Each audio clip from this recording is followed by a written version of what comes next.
welcome back to the channel. You join me in front of the Yamaha Aerox for another tutorial. Today I'm going to show you guys how to remove and replace the intake manifold, as I've noticed a split on mine recently, so I've already changed it, but I'll show you the damage on the old one. I thought it'd be a good idea to show you guys how to do it, as sometimes you can change them as a performance upgrade for a shorter one, or one with a wider diameter for a bigger carb, or you might just need to change it as yours is broken like mine. So let's crack on and show you guys how to remove and replace the inlet manifold on the Yamaha Aerox.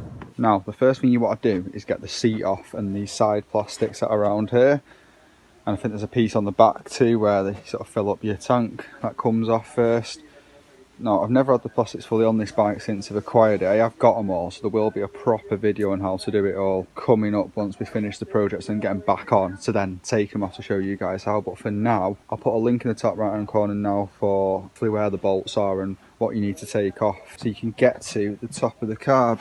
Now, this is your intake manifold. It's between the cylinder block and the carburetor, and it's what sends your fuel and air mixture into the blocks. So the first thing you want to do is get this disconnected and get the carb off and out of the way, so you can then unbolt this. Rather than explain it all now, I'm going to put another link at the top right hand corner as to how to remove and replace the carb, so that'll show you guys how. Just check that video out quickly, and then you can get the carb off and get to the next stage. So I'll do all that now in the background, and we'll come back to it with just the inlet manifold. And there's a couple of awkward tools required for these two nuts, bolts should I say, and we'll get it off, but it's a fairly simple job. Join you guys after the carb's off. Alright guys, we've got the carb off, as you can see, leaving just this inlet manifold and the 4 bolts holding it in. So we've got 2 Allen key bolts, I'll tell you the size of them in a second as we take them off, and 2 Torx heads. They've got like the star bits, but it's like a safety one with a little pin in the middle, so you need a special bit for that. I ended up buying a full set from Alfred's, but you can get the individual bits offline or something, or from some shops, but the set was only about £8, so it's not too bad. And then you're covered then for everything, and I'll tell you the size of them as well in a second. So it's only 2 tools needed really. Once you've got those 4 bolts off, you can pull it off. Also guys, this is the old one I took off. As you can see, it's got a split there that looks really bad when it was on the bike, but not since I've taken it off and put another one on, seeing that the inside is not actually affected. You probably can't see on the camera, but there's no split on the inside. It's like dual layered, it's just a sort of external layer.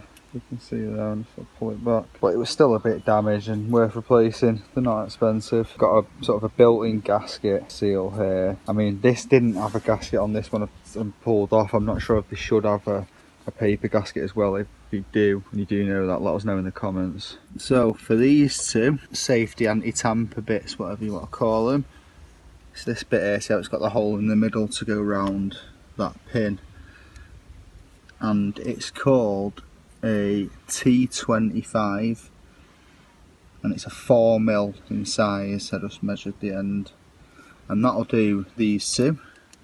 So just need to put them a bit older, and I normally just use a pair of grips on the end of the older, or you can use a screwdriver or even a small drill or something to undo it and tighten them up again. Don't really need to be taught. And the Allen keys, these 2 here, Allen key bolts, just your normal sort of Allen key head, and it's a 5mm size. We can just use a 5mm Allen key, whatever suits. And that fits in there, so I'm going to get those 4 undone, take it off, and then we'll go from there and get it back on and back together. Right, the 4 bolts are out. Put them safe in that tray there with the bits. That's what I use, just a pair of mole grips, and then them a bit older. Gives you a good sort of leverage and a bit of strength, and you can have it either straight just to quickly twist them off, or tilt the mole grips to get the leverage behind it. And we've managed to undo the inlet manifold. So having a look at the back of this, it is a bit rough, this one. It was just a pre-owned one I got hold of quick, but it's got no splits in it. It's all in good condition on the top, so it definitely suits better than the other one. Revealing the reeds. These are called reed valves, and they all look very clean and no obvious signs of damage, no bits in there, which is what you want. You really don't want to get any crap in there. Keep it as tidy as you can. So I'm not sure if they should have a paper gasket on here. If anyone does know, let us know in the comments. I mean, like I say, it has got its sort of own bolting seal there to seal it, and it seems to work fine. So just make sure you clean up all this area before you put your new one on. Make sure there's no bits or anything protruding to get a nice tight seal. Picking up our new inlet manifold, or whatever you're replacing it with. Just going to line it back up into position, like so. And then place all 4 bolts back in. Just all loosely first, because what I want you to do is when you tighten them up, I want you to do it in a sequence so it's even pressure and it gets a nice tight seal. With it being the sort of vacuum part, you don't want any air leaks in it really. It'll affect power and performance economy, etc. So when you got all 4 bolts lined back up like that, just sort of go 1, 2, 3, 4, and you can start from that one next, 2, 3, 4, and that one next, 2, 3, 4, like so.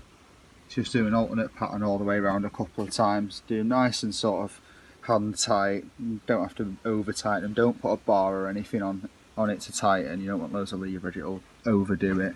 That's everything back together, guys. All 4 bolts tightened up, carbs back on, all connected up. I'm going to give it a little run to make sure everything's right. But as for removing and replacing the inlet manifold, that's it from me today, guys. Hope you enjoyed this video and found it useful. If you did, give it a thumbs up. Hit that subscribe button if you're new and you like car and bike content. There's loads of other stuff on the channel. Check it out. Until next time, guys, peace.